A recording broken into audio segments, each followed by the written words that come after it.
Jersey, check. Space boots, check.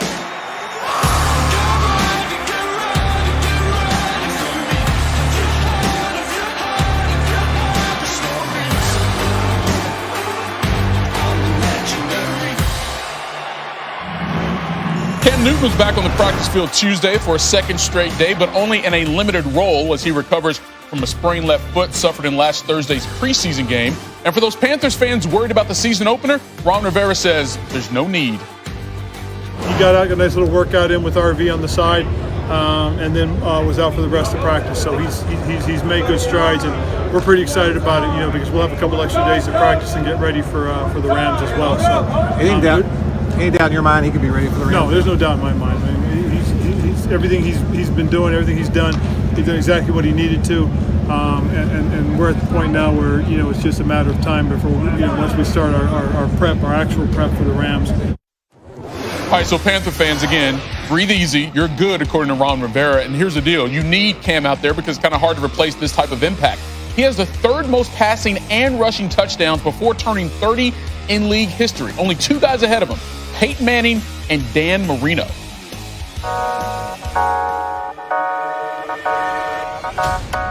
I'm one of the greatest doing it, greatest doing it, history will admit. Handoff, Elliott trying to come outside right, he ran over a guy. Put that left arm out and said, no, not today. One of the greatest doing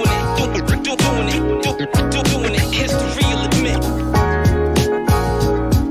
If my math is correct, Edward, it's day 32 of the Ezekiel Elliott holdout, and today we've got new info thanks to you. Ed, I know you talked to a source very close to the situation today. What can you tell us?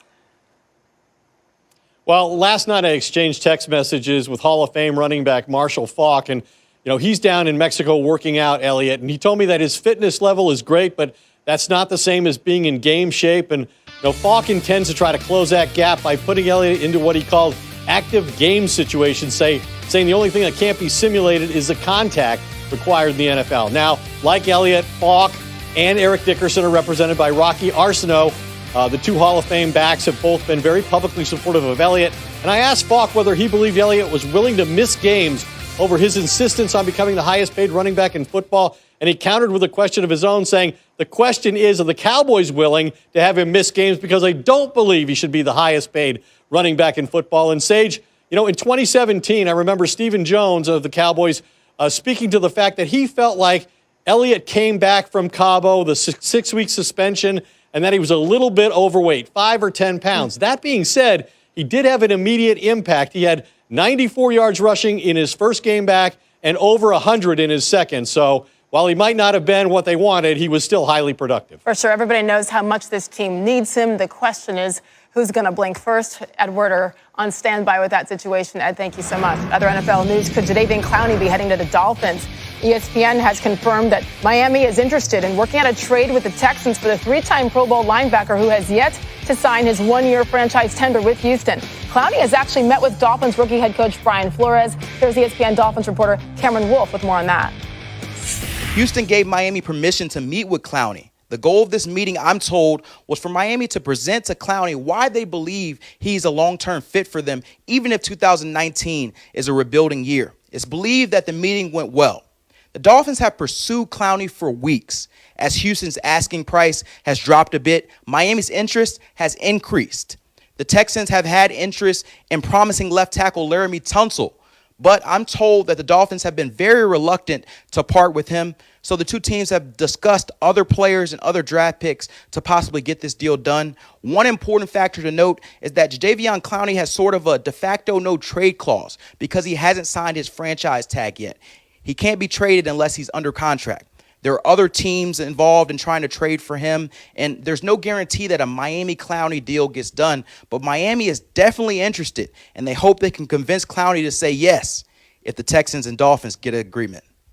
All right, just to recap from last season, Clowney had the third best pass rush win rate in the league last year. That's for ESPN Pass Rush Metrics using NFL Next Gen stats. That measures how often a pass rusher beats his block within 2.5 seconds. By the way, second on that list, former Dolphin Robert Quinn, who's now with the Dallas Cowboys. Deshaun Jackson, news on him. The Eagles receiver broke his left ring finger during practice today. He'll visit with a hand specialist tomorrow, and our Josina Anderson reports that he'll have a custom splint made for the finger. Also, ESPN's Tim McManus reports the injury not likely to keep him out of Week 1. Michael? Well, Patriots starting center David Andrews is out of the hospital where he was admitted sometime following last Thursday's preseason game after blood clots were discovered in his lungs. He's expected to make a full recovery, but as our Patriots reporter Mike Reese tells us, that recovery will likely come at the expense of the upcoming season. David Andrews was released from the hospital, and I'm told he showed up here this morning at Gillette Stadium. First and foremost, what everyone in the organization is focusing on is his health. This was a very scary situation for him. He's doing better now.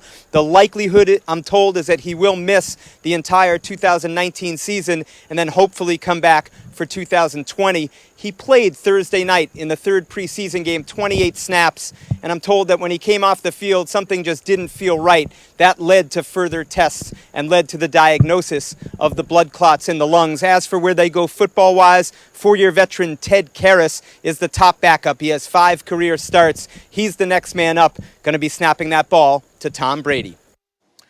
All right, we bring in Rob Ninkovich back here with us on SportsCenter. Now, you were with the Patriots back when Andrews became an undrafted free agent and eventually a starter in 2016. You saw that rise. What do you think this means for Tom Brady and the rest of the team if he's not going to be there in the middle of that offensive line? Well, it's going to be tough because David is a terrific player and he's very smart. So, you know, the center is almost like an extension of the quarterback. Yeah. He helps the guys get lined up.